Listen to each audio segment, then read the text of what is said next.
ਦਰਸ਼ਕੋ break ਤੋਂ ਬਾਅਦ ਤੁਹਾਡਾ ਸਭ ਦਾ ਭਰਪੂਰ ਸਵਾਗਤ ਹੈ। ਸੋ ਵੀਡੀਓਜ਼ ਗੱਲਬਾਤ ਕਰਨ ਜਾ ਰਹੇ ਹਾਂ ਕਿ ਯੂਨਾਈਟਿਡ ਨੇਸ਼ਨ ਦੀ ਸਪੈਸ਼ਲ ਕਮੇਟੀ ਨੇ ਆਪਣੀ ਇੱਕ ਖਾਸ ਰਿਪੋਰਟ ਵਿੱਚ ਭਾਰਤ ਨੂੰ ਝਾੜ ਪਾਈ ਹੈ ਕਿ ਉਹ ਦਲਿਤਾਂ, ਆਦੀਵਾਸੀਆਂ ਤੇ ਰੋਹਿੰਗਿਆ ਮੁਸਲਮਾਨਾਂ ਦੇ ਹੱਕਾਂ ਦਾ ਕਾਣ ਕਰ ਰਿਹਾ ਹੈ। ਸੋ ਇਹ ਰਿਪੋਰਟ ਯੂਨਾਈਟਿਡ ਨੇਸ਼ਨਸ ਦੇ 18 ਐਕਸਪਰਟਸ ਵੱਲੋਂ ਤਿਆਰ ਕੀਤੀ ਗਈ ਹੈ। ਸੋ ਇਸ ਬਾਰੇ ਆਪਾਂ ਗੱਲਬਾਤ ਕਰਨ ਜਾ ਰਹੇ ਹਾਂ। ਸੋ ਅਸੀਂ ਚਾਹਾਂਗੇ ਕਿ ਤੁਸੀਂ ਇਸੇ ਤਰ੍ਹਾਂ ਬਣੇ ਰਹਿਣਾ, ਦੇਖਣ ਸੁਣ ਲਈ ਲਿਖਣ ਲਈ ਤੁਹਾਡਾ ਸਭ ਦਾ ਬਹੁਤ ਬਹੁਤ ਧੰਨਵਾਦ ਜੀ। ਡਾਕਟਰ ਸਾਹਿਬ ਕੀ ਵਿਚਾਰਾਂ ਨੇ? देखो, सिर्फ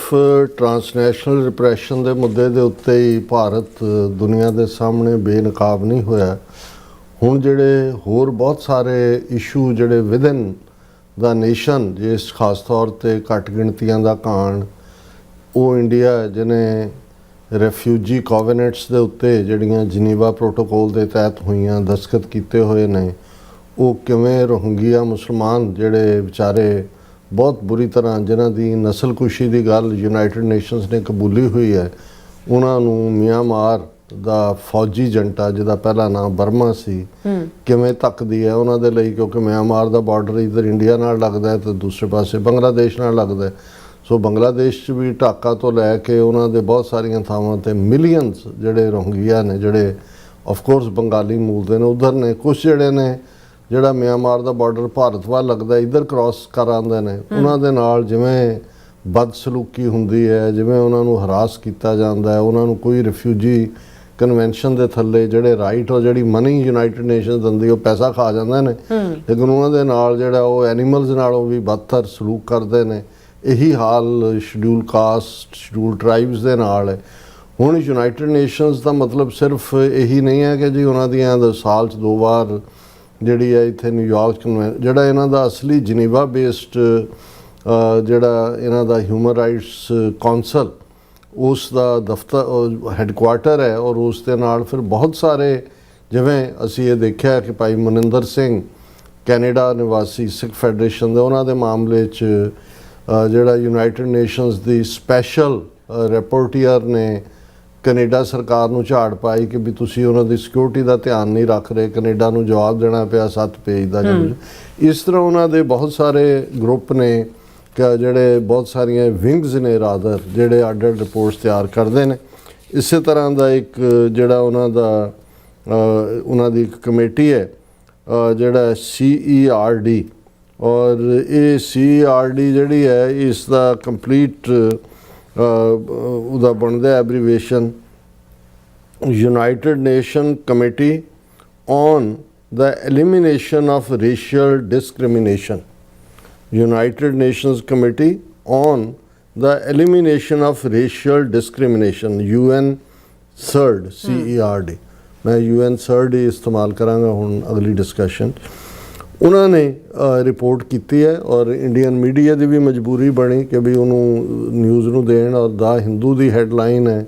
UN committee expresses grave concern over rights violations against scheduled caste, scheduled tribes, Rohingya refugees. The committee calls on India to urgently address discrimination, hate speech and hate crimes and ensure accountability for these violations. ਹੁਣ ਇਹ ਜਿਹੜੀ ਇੱਕ ਇਸੇ committee ਵੱਲੋਂ ਜਿਹੜੀ UNCERD ਹੈ ਉਹਦੇ 'ਚ ਪੀਰੀਓਡਿਕ ਰਿਵਿਊ ਕੀਤਾ ਜਾਂਦਾ ਮੁਲਕਾਂ ਦਾ, ਔਰ ਇਹ 11 ਤੇ 12 ਅਗਸਤ ਨੂੰ ਜਿਹੜਾ ਕਿ ਵੀ ਇਹ ਜਿਹੜੇ ਮੁੱਦੇ ਨੇ ਉਹਨਾਂ 'ਤੇ ਕੌਣ ਮੁਲਕ ਕਿਵੇਂ ਬਿਹੇਵ ਕਰ ਰਿਹਾ। ਸੋ ਇੰਡੀਆ ਦਾ ਪੀਰੀਓਡਿਕ ਰਿਵਿਊ 11 ਤੇ 12 ਅਗਸਤ ਨੂੰ ਸੀ, ਔਰ ਇੰਡੀਅਨ ਕੇਸ ਦੀ ਰਿਪਰੈਜ਼ੈਂਟੇਸ਼ਨ ਦੇ ਲਈ ਉਹਨਾਂ ਦਾ ਸੋਲੀਸਿਟ ਜਨਰਲ ਜਿਹੜਾ ਤੁਸ਼ਾਰ ਮਹਿਤਾ ਉਹ ਦਿੱਲੀ ਤੋਂ ਆਇਆ ਹੋਇਆ ਸੀ, ਪੂਰਾ ਵੱਡਾ ਡੈਲੀਗੇਸ਼ਨ ਲੈ ਕੇ ਉਹਨੇ ਇੰਡੀਆ ਦਾ ਕੇਸ ਪ੍ਰੈਜ਼ੈਂਟ ਕੀਤਾ ਕਿ ਜੀ ਇਹ ਤੇ ਉਹ, ਤੇ ਅਸੀਂ ਸੈਕੂਲਰ ਹੈ ਤੇ ਅਸੀਂ ਡੈਮੋਕ੍ਰੇਸੀ ਹੈ ਤੇ ਸਾਡਾ ਕਨਸਟੀਟਿਊਸ਼ਨ ਇਹ ਕਹਿੰਦਾ ਤੇ ਉਹ ਕਹਿੰਦਾ। ਸੋ ਇਹ ਸਭ ਦੇ ਬਾਵਜੂਦ ਜਿਹੜੀ ਰਿਪੋਰਟ ਹੈ ਉਹਦੇ 'ਚ ਉਹਨਾਂ ਨੇ, ਔਰ ਇਸ ਰਿਪੋਰਟ ਨੂੰ 18 ਐਕਸਪਰਟਸ ਨੇ ਤਿਆਰ ਕੀਤਾ ਹੈ। ਸੋ ਇਹ ਮੈਜ਼ ਇਹ ਨਹੀਂ ਹੈ ਹੁਣ ਜੇ US ਸਰਫ ਨੇ, United States commission on international religious freedom ਨੇ ਮੋਹਨ ਭਾਗਵਤ ਦੇ ਜਾਂ RSS ਤੇ ਪਾਬੰਦੀ ਦੀ ਮੰਗ ਕੀਤੀ ਤਾਂ 90% ਜਿਹੜੇ ਇੰਡੀਆ ਦੇ ਕਮੈਂਟੇਟਰ ਸੀ ਉਹਨਾਂ ਨੇ ਕਿਹਾ ਕਿ ਜੀ US ਸਰਫ ਦਾ ਜਿਹੜਾ ਹੈੱਡ ਹੈ ਉਹ ਪਾਕਿਸਤਾਨੀ ਓਰੀਜਨ ਦਾ ਹੈਗਾ, ਪਾਕਿਸਤਾਨੀ ਮੁਸਲਮਾਨ ਹੈ। ਸੋ ਉਹਨਾਂ ਨੇ ਤਾਂ ਇੰਡੀਆ ਦੇ ਖਿਲਾਫ ਕਹਿਣਾ ਹੀ ਕਹਿਣਾ। ਹਾਲਾਂ ਅਮਰੀਕਾ ਦੇ ਵਿੱਚ ਇਵੇਂ ਨਹੀਂ ਹੁੰਦਾ, ਇੱਥੇ ਅਹੁਦੇ 'ਤੇ ਕੋਈ ਵੀ ਹੋਏ ਇੱਕ ਦੇ ਗੋ ਬਾਈ ਦਾ ਬੁੱਕ ਜਿਹੜੇ ਵੀ ਉਹਨਾਂ ਦਾ ਕ੍ਰਾਈਟੇਰੀਆ। ਹੁਣ ਇਸ ਮਾਮਲੇ 'ਚ ਜੋ ਯੂਨਾਈਟਿਡ ਨੇਸ਼ਨਸ ਦੀ ਇਸ ਕਮੇਟੀ ਨੇ UN CERD ਨੇ ਰਿਪੋਰਟ ਦਿੱਤੀ ਹੈ, 18 ਐਕਸਪਰਟਸ ਨੇ ਜਿਹੜਾ ਉਹ ਰਿਪੋਰਟ ਨੂੰ ਤਿਆਰ ਕੀਤਾ ਔਰ ਉਹਨਾਂ ਨੇ ਇਹ ਕਿਹਾ ਕਿ ਭਾਈ ਇਹ ਜਿਹੜਾ ਇੰਡੀਆ ਹੈ ਉਹ ਇੰਪਲੀਮੈਂਟ ਨਹੀਂ ਕਰ ਰਿਹਾ international convention on the elimination of all forms of racial discrimination ਕਿ ਇੰਡੀਆ ਸਿਗਨੇਟਰੀ ਹੈ ਇਹਦੇ ਤੇ, ਲੇਕਿਨ ਖੁਦ ਜੋ ਇਹਨਾਂ ਦਾ ਵਿਹਾਰ ਹੈ ਇਹਨਾਂ ਜਿਹੜੇ ਗਰੁੱਪਸ ਦਾ ਉਹਨਾਂ ਨੇ ਨਾਂ ਲਿਆ ਹੈ, ਉਸ ਦੇ ਉੱਤੇ ਉਹਨਾਂ ਨੇ ਕਾਫੀ ਡੀਟੇਲ ਉਹਦੇ 'ਚ ਉਹਨਾਂ ਨੇ ਕਿਹਾ ਕਿ ਵੀ ਇਹ ਸ਼ਡਿਊਲ ਟਰਾਈਬ, ਸ਼ਡਿਊਲ ਕਾਸਟ, ਦਲਿਤ ਤੇ ਰੋਹਿੰਗਿਆ ਰਿਫਿਊਜੀ ਇਹਨਾਂ ਦੇ ਨਾਲ ਬਹੁਤ ਮਾੜਾ ਸਲੂਕ ਹੁੰਦਾ ਹੈ ਔਰ ਉਹਨਾਂ ਨੇ ਕਿਹਾ ਵੀ ਇਹ ਰੋਹਿੰਗਿਆ ਕ੍ਰਾਈਸਿਸ ਦੀ 9th ਐਨੀਵਰਸਰੀ ਹੈ ਔਰ ਅਸੀਂ ਇਹ ਦੇਖਦੇ ਹਾਂ ਕਿ ਵੀ ਇਹਨਾਂ ਦੇ ਖਿਲਾਫ ਜਿਹੜਾ ਹੈ ਉਹ ਹੇਟ ਸਪੀਚ ਵੀ ਹੈ ਔਰ ਹੇਟ ਕ੍ਰਾਈਮ ਵੀ ਹੈ ਇੰਡੀਆ ਦੇ ਵਿੱਚ। It further said there had been an increase in incidents targeting Bengali speaking Muslims ਕਿਉਂਕਿ ਰੋਹਿੰਗਿਆ ਬੰਗਲਾ ਸਪੀਕਿੰਗ ਨੇ ਉਹਦਾ ਨਤੀਜਾ ਇਹ ਹੋ ਰਿਹਾ ਹੈ ਵੀ ਇਕੱਲਾ ਇਹੀ ਨਹੀਂ ਕਿ ਬੰਗਲਾਦੇਸ਼ੀਆਂ ਦੇ ਨਾਲ ਜਿਹੜੇ ਈਵਨ ਹਿੰਦੂ ਵੈਸਟ ਬੰਗਾਲ 'ਚ ਰਹਿੰਦੇ ਨੇ ਉਹਨਾਂ ਦੀ ਵੀ ਲੈਂਗੁਏਜ ਬੰਗਲਾ ਹੈ ਸੋ ਉਹਨਾਂ ਨੂੰ ਵੀ ਉਹ ਹੇਟਡ ਦੇ ਨਾਲ ਡੀਲ ਕਰਦੇ ਨੇ ਔਰ ਉਹਨਾਂ ਨੇ ਇਹ ਕਿਹਾ ਕਿ ਬਈ ਇਹ ਜੋ ਚੱਲ ਰਿਹਾ ਇੰਡੀਅਨ ਗਵਰਨਮੈਂਟ ਨੂੰ ਕਿਹਾ ਵੀ ਇਹਦੀ ਇਨਸ਼ੋਰ ਅਕਾਊਂਟੇਬਿਲਿਟੀ ਔਰ ਉਹਨਾਂ ਨੇ ਕਿਹਾ ਕਿ ਬਈ committee was gravely concerned about reports of large-scale violations perpetrated by law enforcement officials against ethnic and ethno-religious groups, indigenous and tribal people,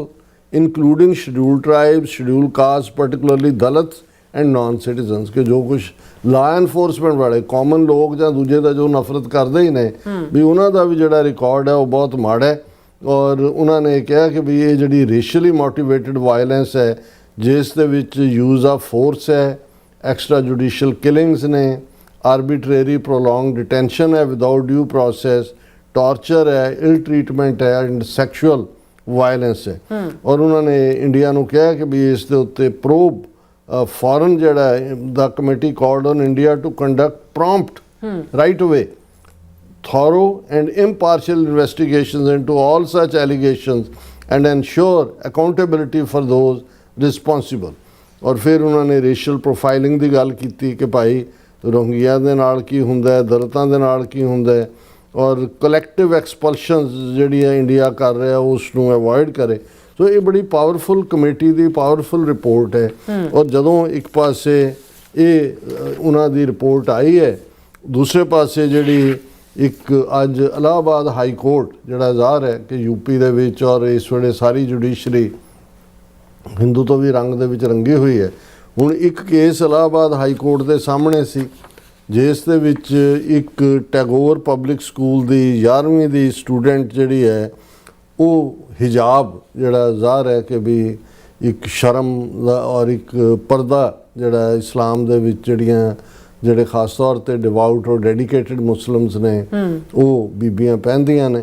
ਔਰ ਉਹ ਹਿਜਾਬ ਉਹਨੂੰ ਸਕੂਲ ਵਾਲਿਆਂ ਨੇ ਮਨਾ ਕਰਤਾ। ਉਹਨੇ ਕੋਰਟ ਦੇ ਵਿੱਚੋਂ ਕੇਸ ਲਗਾਈ, ਉਹਨੇ ਇੰਡੀਅਨ ਕਨਸਟੀਟਿਊਸ਼ਨ ਦੇ ਆਰਟੀਕਲ 14, 19 ਜਿਹਦੇ 'ਚ ਕਿ ਧਰਮ ਦੀ ਜਿਹੜੀ ਹੈ ਉਹ ਪਾਲਣਾ ਕਰਨ ਦਾ ਹੱਕ ਦਿੱਤਾ ਹੋਇਆ। ਹੁਣ ਇਹਦੇ 'ਚ ਜਿਹੜਾ ਫੈਸਲਾ ਇਲਾਹਾਬਾਦ ਹਾਈ ਕੋਰਟ ਨੇ ਦਿੱਤਾ ਹੈ ਇਹ ਅੱਜ ਭਾਵੇਂ ਸਿੱਖਾਂ ਦੀ ਪੱਗ ਨੂੰ ਡਾਇਰੈਕਟ ਉਹਨਾਂ ਦੇ ਕਾਂਸਟੀਟਿਊਸ਼ਨਲੀ ਨਾ ਟਰਬਲ ਨਜ਼ਰ ਆਏ ਪਰ ਤੁਸੀਂ ਜਦੋਂ ਇੱਦਾਂ ਦੇ ਫੈਸਲੇ ਦੇਖਦੇ ਹੋ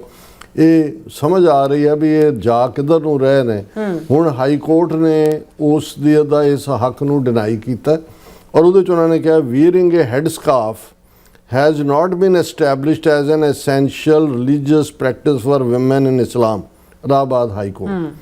ਉਹਨਾਂ ਨੇ ਕਿਹਾ ਜੀ ਇਹ ਕੋਈ ਕਿਤੇ ਨਹੀਂ ਲਿਖਿਆ ਇਸਲਾਮ ਦੇ ਵਿੱਚ ਕਿ ਔਰਤ ਜਿਹੜੀ ਹੈ ਜ਼ਰੂਰੀ ਹਿਜਾਬ ਪਹਿਨੇ, ਇਹ ਵੋਲੰਟਰੀ ਹੈ। ਹੁਣ ਇਸ ਨਾਲੋਂ ਵੀ ਜਿਹੜਾ ਖਤਰਨਾਕ ਔਰ ਹੈਰਾਨੀ ਨਹੀਂ ਹੋਣੀ ਚਾਹੀਦੀ ਵੀ ਜਿਹੜੇ ਦੋ ਜੱਜਾਂ ਨੇ ਇਹ ਫੈਸਲਾ ਦਿੱਤਾ ਹੈ ਇਲਾਹਾਬਾਦ ਉਹਨਾਂ 'ਚ ਇੱਕ ਮੁਸਲਮਾਨ ਹੈ। ਹੁਣ ਕਿਉਂਕਿ ਉਹਨਾਂ ਨੂੰ ਬਿਠਾ ਕੇ ਉਹ ਇਸ ਕਿਸਮ ਦੇ ਉਹਨਾਂ ਤੋਂ ਫੈਸਲੇ ਕਰਵਾਉਂਦੇ ਨੇ ਦੱਸਣ ਦੇ ਲਈ ਦੇਖੋ ਜੀ ਜੇ ਮੁਨੀਰ ਮੁਸਲਮਾਨ ਹੈ, ਉਹ ਅਸੀਂ ਕੋਈ ਪ੍ਰੈਜੂਡਿਸ ਥੋੜ੍ਹੀ ਕੀਤਾ ਜਾਂ ਅਸੀਂ ਕੋਈ ਵਿਤਕਰਾ ਥੋੜ੍ਹੀ ਕੀਤਾ। ਹੁਣ ਜਿਹੜਾ ਸੈਕੰਡ ਆਰਗੂਮੈਂਟ ਕੋਰਟ ਨੇ ਦਿੱਤਾ ਹੈ ਕਿ ਵੀ ਕਲਾਸ ਦੇ ਵਿੱਚ ਬਹੁਤ ਸਾਰੇ ਨੇ ਉਹਨਾਂ ਨੇ ਕਿਹਾ ਜੀ ਅਸੀਂ ਕਲਾਸ ਦੇ ਸਟੂਡੈਂਟਸ ਦੀਆਂ ਹੋਰਨਾਂ ਦੀਆਂ ਵੀ ਫੋਟੋਆਂ ਤਸਵੀਰਾਂ ਲਈਆਂ ਨੇ, ਹੋਰ ਵੀ ਮੁਸਲਮਾਨ ਬੱਚੀਆਂ ਨੇ ਪਰ ਉਹਨਾਂ ਚੋਂ ਕਿਸੇ ਨੇ ਹਿਜਾਬ ਨਹੀਂ ਪਹਿਨਿਆ ਹੋਇਆ। ਇਸ ਲਈ ਜਿਹੜਾ ਇਹ ਤੋਂ ਇਹ ਸਾਬਤ ਹੁੰਦਾ ਹੈ ਕਿ ਇਹ ਕੋਈ ਇਸਲਾਮਿਕ ਆਈਡੀਓਲੋਜੀ ਦੇ ਵਿੱਚ ਕੋਈ ਜ਼ਰੂਰੀ ਨਹੀਂ ਕਿ ਜਿਹੜੀਆਂ ਔਰਤਾਂ ਨੇ ਉਹ ਹਿਜਾਬ ਪਹਿਨਣ। ਉਹਨਾਂ ਨੇ ਕਿਹਾ except for her no other girl student is donning the head scarf, even those belonging to the same religious community as the petitioners। ਔਰ ਉਹਨਾਂ ਨੇ ਕਿਹਾ ਇਸ ਲਈ ਇਹ ਅਸੀਂ ਹੱਕ ਨੂੰ ਡਿਨਾਈ ਕਰਦੇ ਹਾਂ। ਹੁਣ ਇਹੀ ਆਰਗੂਮੈਂਟ ਕੱਲ ਨੂੰ ਹੁਣ ਜੇ 10 ਸਿੱਖ ਸਟੂਡੈਂਟ ਨੇ ਇਸੇ ਉਹਨਾਂ ਚੋਂ 3 ਜਿਹੜੇ ਨੇ ਜਾਂ 5 ਰੱਖ ਲਓ, ਉਹਨਾਂ ਨੇ ਜਿਹੜਾ ਉਹ ਕੇਸ ਨਹੀਂ ਰੱਖੇ ਹੋਏ, ਉਹ ਪੱਗ ਨਹੀਂ ਬੰਨ੍ਹਦੇ ਜਾਂ ਦੂਜੇ, ਹੁਣ ਇਹੀ ਆਰਗੂਮੈਂਟ ਉਹਨਾਂ ਦਾ ਕੋਰਟ ਔਰ ਕੱਲ ਨੂੰ ਨੰਬਰ ਉੱਥੇ ਜਿਸ ਕਿਸਮ ਦਾ ਬਣ ਰਿਹਾ ਸਿੱਖੀ ਸਰੂਪ ਵਾਲਿਆਂ ਦਾ ਘਟਦਾ ਜਾਏਗਾ, ਉਹ ਤੁਹਾਨੂੰ ਡਿਨਾਈ ਕਰਨਗੇ। ਉਹ ਕਹਿਣਗੇ ਦੂਜੇ ਵੀ ਤਾਂ ਦੇਖੋ ਸਿੱਖ ਨੇ, ਉਹਨਾਂ ਨੇ ਨਹੀਂ ਇਹਦਾ ਮਤਲਬ ਕੋਈ ਪੱਗ ਬੰਨ੍ਹਣਾ ਹੈ ਜਾਂ ਕੋਈ ਕੇਸ ਰੱਖਣਾ ਹੈ ਕੋਈ ਜ਼ਰੂਰੀ ਨਹੀਂ ਹੈ, ਇਹ ਆਪਸ਼ਨਲ ਹੈ। ਹੁਣ ਇਹੀ ਕੰਮ ਇਹਨਾਂ ਦੇ ਨਾਲ ਹੋ ਰਿਹਾ ਹੈ। ਔਰ ਇਹਨਾਂ ਹਾਲਾਤਾਂ ਦੇ ਵਿੱਚ ਜਦੋਂ ਅਸੀਂ ਦੇਖਦੇ ਹਾਂ ਕਿ ਬੇਸ਼ੱਕ ਇੰਟਰਨੈਸ਼ਨਲ ਬਾਡੀਜ਼ ਹੁਣ ਅੱਜ ਹੀ ਉਹ UN ਕਮੇਟੀ ਇਹ ਕਹਿ ਰਹੀ ਹੈ ਵੀ ਤੁਸੀਂ ਆਹ ਕਰ ਰਹੇ ਹੋ, ਲੇਕਿਨ ਹਾਈ ਕੋਰਟ ਜੁਡੀਸ਼ਰੀ ਇੱਕ ਤਾਂ ਹੈ ਨਾ ਐਗਜ਼ੈਕਟਿਵ ਕਰ ਰਹੀ ਹੈ, ਲਾ ਐਨਫੋਰਸਮੈਂਟ ਕਰ ਰਿਹਾ ਹੈ, ਹਿੰਦੂ ਤਵੀਆਂ ਦੀ ਨਫ਼ਰਤ ਨਾਲ ਭਰੀ ਹੋਈ ਭੀੜ ਕਰ ਰਹੀ ਹੈ, ਪਰ ਇਹ ਫੈਸਲਾ ਇਲਾਹਾਬਾਦ ਹਾਈ ਕੋਰਟ ਦਾ। ਸੋ ਇਹ ਦੱਸ ਰਿਹਾ ਵੀ ਇਹੀ ਪੈਟਰਨ ਸੀ ਜਿਨ੍ਹਾਂ ਨੇ ਨਾਜ਼ੀ ਜਰਮਨੀ ਜਾਂ ਮੁਸੋਲਿਨੀ ਦਾ ਜਿਹੜੀ ਫਾਸ਼ੀਵਾਦੀ ਆਈਡੀਓਲੋਜੀ ਨੂੰ ਗਰੋ ਹੁੰਦਿਆਂ ਦੇਖਿਆ। ਹੁਣ ਅੱਜ ਹੀ ਇੱਕ ਹਿੰਦੂ ਸੱਜਣ ਜਿਹੜੇ ਨੇ ਉਹ ਇਹ ਕਹਿ ਰਹੇ ਸੀ ਹੁਣ ਜਿਹੜੀਆਂ ਗਣੇਸ਼ ਦੀਆਂ ਮੂਰਤੀਆਂ ਆ ਰਹੀਆਂ ਨੇ ਵੱਡੀਆਂ ਜਿਹੜੀਆਂ ਮੰਦਰਾਂ 'ਚ ਇੰਸਟਾਲ ਕੀਤੀਆਂ, ਉਹ ਤਾਂ ਹਾਥੀ ਦੀ ਸੁੰਡ ਲਾਈ ਹੋਈ ਹੈ, ਪਰ ਗਣੇਸ਼ ਜੀ ਐਂ ਕਰ ਰਹੇ ਨੇ ਜਿਵੇਂ ਜਿਹੜਾ RSS ਦਾ ਸਲੂਟ ਹੈ ਹੇ ਹਿਟਲਰ, ਕਿਉਂਕਿ ਜਿਹੜਾ ਨਾਜ਼ੀਆਂ ਦਾ ਸਲੂਟ ਸੀ ਹੇ ਹਿਟਲਰ ਉਹ ਇਵੇਂ ਸੀ। ਔਰ ਇਹ ਜਦੋਂ RSS ਦੀ ਸ਼ਾਖਾ ਲੱਗਦੀ ਹੈ ਜਿਹੜੀ ਜਿਹਦੇ 'ਚ ਬੰਦੂਕਾਂ ਸਮੇਤ ਜਿਹੜੇ ਨੇ ਉਹ ਪ੍ਰੈਕਟਿਸ ਕਰਦੇ ਨੇ ਅੱਡ ਹਥਿਆਰਾਂ ਦੀ, ਲਾਠੀ ਤਾਂ ਇਹਨਾਂ ਦਾ ਪੱਕਾ ਹਥਿਆਰ ਹੈ, ਉਹਦੇ ਜਦੋਂ ਉਹ ਉਸ ਨੂੰ ਪ੍ਰਣਾਮ ਕਰਦੇ ਜਿਹੜਾ ਪੀੜਾ ਜਿਹਾ ਉਹਨਾਂ ਦਾ ਝੰਡਾ ਹੈਗਾ ਜਿਹੜਾ ਧਵਜ ਉਸ ਨੂੰ ਗੱਡ ਦਿੰਦੇ ਨੇ। ਔਰ ਉੱਥੇ ਜਾ ਕੇ ਜਦੋਂ ਉਹ ਸਲੂਟ ਕਰਦੇ ਨੇ ਤਾਂ ਇਹ ਸਟਾਈਲ ਹੈ, ਕਿਉਂਕਿ ਨਾਜ਼ੀਆਂ ਤੋਂ ਇਹਨਾਂ ਨੇ ਸਾਰਾ ਕੁਝ ਲਿਆ ਹੋਇਆ। ਹੁਣ ਉਹ ਜਿਹੜਾ ਉਹ ਗਣੇਸ਼ ਜੀ ਦੀ ਜਿਹੜੀ ਮੂਰਤੀ ਵੀ ਆਈ ਆ, ਉਹ ਵਿਚਾਰਾ ਹਿੰਦੂ ਕਹਿ ਰਿਹਾ, ਕਹਿੰਦਾ ਉਹ ਗਣੇਸ਼ ਨੂੰ ਤਾਂ ਬਖਸ਼ ਦਿਓ, ਇਹਨੂੰ ਵੀ ਤੁਸੀਂ ਜਨਸੰਗੀ ਬਣਾਤਾ ਵੀ। ਹੋਰ ਹਰ ਪਾਸੇ ਤੁਸੀਂ ਜਦੋਂ ਕੋਈ ਹੁੰਦਾ ਤਾਂ ਕਹਿੰਦੇ ਹਿੰਦੂਆਂ ਦੀਆਂ ਭਾਵਨਾਵਾਂ ਆਹ ਤੋੜਦੀਆਂ, ਇਹ ਤੁਸੀਂ ਗਣੇਸ਼ ਦਾ ਕੀ ਹਾਲ ਕਰਤਾ ਵੀ ਗਣੇਸ਼ ਨੂੰ ਵੀ ਇਹ ਜਿਹੜਾ ਉਹ ਹੇ ਹਿਟਲਰ ਕਰਾ ਰਹੇ ਨੇ। ਸੋ ਇਹ ਦੱਸ ਰਿਹਾ ਕਿ ਵੀ ਇਹ ਜਿਹੜੀ ਹੈ। ਔਰ ਜੇ ਅਮਰੀਕਾ ਨੇ ਹੁਣ ਇਹ ਦੇਖਾਂਗੇ ਅਸੀਂ ਕਿ ਵੀ ਇਹਨੂੰ ਮੋਹਨ ਭਾਗਵਤ ਦੀ ਇਸ ਫੇਰੀ ਨੂੰ ਲੈ ਕੇ ਪਰ ਆਲਰੇਡੀ ਇਸ ਗੱਲ ਦਾ ਧਿਆਨ ਰਹੇ ਵੀ RSS ਦੀ ਹਿੰਦੂਤਵੀ ਵਿਚਾਰਧਾਰਾ ਵਾਲਿਆਂ ਦਾ ਅਮਰੀਕਾ ਦੇ ਵਿੱਚ ਉਦੋਂ ਵੀ ਜਦੋਂ ਨਾਜ਼ੀਆਂ ਦੇ ਪੀਰੀਅਡ ਦੇ ਵਿੱਚ ਇਹ ਜਿਹੜਾ ਹੈਡਗਵੇਅਰ ਜਾਂ ਗੋਲਵਲਕਰ ਜਾਂ ਸਾਵਰਕਰ ਉਹਨਾਂ ਦੀ ਤਾਰੀਫ ਕਰ ਰਹੇ ਸੀ, ਉਦੋਂ ਵੀ ਇਹਨਾਂ ਦਾ ਕਨੈਕਸ਼ਨ ਅਮਰੀਕਾ ਦੇ ਵਿੱਚ ਇੱਕ ਵਾਈਟ ਸੁਪਰੈਮਿਸਿਸਟ ਗਰੁੱਪ ਸੀ ਕੂ ਕਲੈਕਸ ਕਲੈਨ। ਇੱਕ ਸਟੇਜ ਤੇ ਈਵਨ ਅਮਰੀਕਾ ਦਾ ਇੱਕ ਪ੍ਰੈਜ਼ੀਡੈਂਟ ਵੀ ਉਹਨਾਂ ਨੂੰ ਐਡਮਾਇਰ ਕਰਦਾ ਸੀ। ਸੋ ਉਹਨਾਂ ਦੇ ਨਾਲ ਵੀ ਉਹਨਾਂ ਨੇ ਸਬੰਧ ਜੋੜਨ ਦੀ ਕੋਸ਼ਿਸ਼ ਕੀਤੀ ਸੀ। ਈਵਨ ਰਵਿੰਦਰਨਾਥ ਟੈਗੋਰ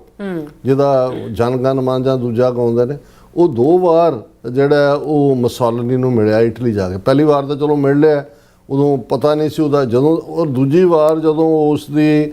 ਫਾਸ਼ਿਸਟ ਆਈਡੀਓਲੋਜੀ ਸਾਹਮਣੇ ਆ ਚੁੱਕੀ ਸੀ, ਮਨਾ ਕਰਨ ਦੇ ਬਾਵਜੂਦ ਵੀ ਮਿਲ ਗਿਆ। ਸੋ ਤੁਹਾਨੂੰ ਇਹ ਦੇਖਣਾ ਹੋਏਗਾ ਕਿ ਵੀ ਇਹ ਕਿੱਧਰ ਨੂੰ ਲੀਡ ਕਰ ਰਹੇ ਨੇ। ਔਰ ਇਹ ਬਹੁਤ ਜ਼ਰੂਰੀ ਹੈ ਕਿ ਇਹਨਾਂ ਨੂੰ ਹਰ ਥਾਂ ਚੈਲੰਜ ਕੀਤਾ ਜਾਏ। ਔਰ ਇਹਨਾਂ ਦਾ ਜਿਹੜਾ ਮੁਖੌਟਾ ਇਹਨਾਂ ਨੇ ਵਨਨੈਸ ਔਰ ਸਾਰਾ ਸੰਸਾਰ ਇੱਕ ਕੁਟੰਬ ਹੈ ਔਰ ਸਰਵੇ ਭਵੰਤੂ ਸੁਖਿਨੈ ਸਰਵੇ ਸੰਤੂ ਨਿਰਾਮਿਆ, ਕਹਿਣ ਨੂੰ ਇਹ ਕਿ ਸਾਰੇ ਸੁਖੀ ਹੋਣ, ਸਾਰੇ ਅਰੋਗ ਹੋਣ, ਪਰ ਅਲਟੀਮੇਟਲੀ ਇਹਨਾਂ ਦਾ ਨਿਸ਼ਾਨਾ ਹਿੰਦੁਸਤਾਨ ਔਰ ਉਹ ਨਫ਼ਰਤ ਨਾਲ ਭਰਪੂਰ ਜਿਹਦੇ ਥੱਲੇ ਸਵਰਨ ਹਿੰਦੂਆਂ ਦਾ ਮਨੂ ਸਮ੍ਰਿਤੀ ਦਾ ਵਰਣ ਆਸ਼ਰਮ ਜਿਹੜਾ ਹੈ ਉਹ ਹੀ ਅਲਟੀਮੇਟਲੀ ਮਨੂ ਸਮ੍ਰਿਤੀ ਮੁਲਕ ਦਾ ਕਨਸਟੀਟਿਊਸ਼ਨ ਹੋਏਗੀ। ਇਹ ਇਹਨਾਂ ਦੀ ਆਈਡੀਓਲੋਜੀ ਹੈ। ਜੀ ਡਾਕਟਰ ਸਾਹਿਬ ਤੁਹਾਡਾ ਬਹੁਤ ਬਹੁਤ ਸ਼ੁਕਰੀਆ। ਸੋ ਥਲੈਨ ਬ੍ਰੇਕ ਵਿਊਅਰਸ ਤੁਸੀਂ ਇਸੇ ਤਰ੍ਹਾਂ ਬਣੇ ਰਹਿਣਾ। ਮਿਲਦੇ ਹਾਂ ਆਫਟਰ ਦਿਸ ਸ਼ਾਰਟ ਬ੍ਰੇਕ।